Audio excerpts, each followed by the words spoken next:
Jumatano. Ken Gashuhi, KTN.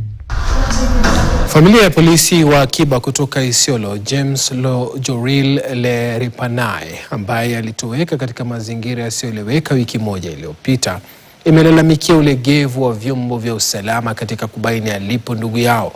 Tukio hilo ambalo ni la pili ndani ya wiki moja limezua hofu ya kiusalama miongoni mwa wananchi wa eneo la Manyata Zebra katika wadi ya Ngaremara alikotoka Lojoril. Wananchi wanataka hatua za haraka zichukuliwe ili kumpata jamaa wao. Chebet Birir na taarifa hiyo kwa kina.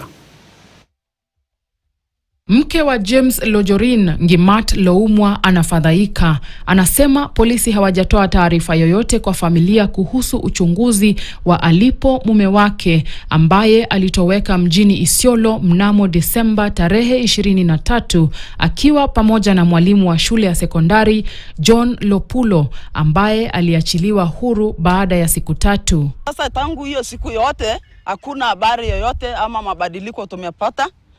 Bado tu sisi tuko hapa, tunahangaika hapa, hatuna mwelekeo, hatuna usaidizi yoyote ambaye anasema mtu yetu yuko wapi.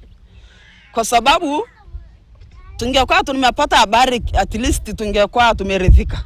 Gari la Lojoril lilipatikana limeachwa kama limeharibiwa katika eneo la Girgir mjini Achas Post, kaunti jirani ya Samburu siku iliyofuata.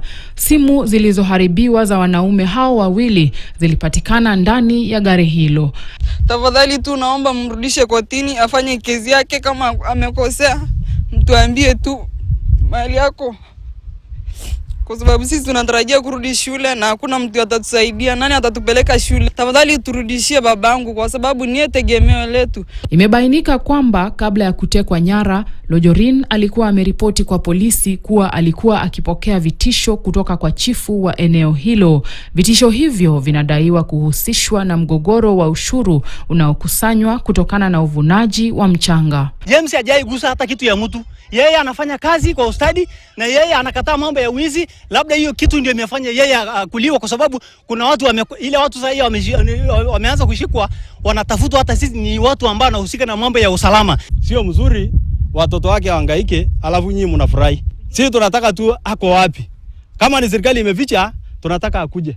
Mratibu wa Isiolo David Kiprop anasema kuwa uchunguzi wa tukio hilo pamoja na kutekwa nyara kwa afisa wa akiba Malele Abdi Hassan aliyetekwa nyara mnamo Desemba tarehe 20 unaendelea. As government, we are very concerned.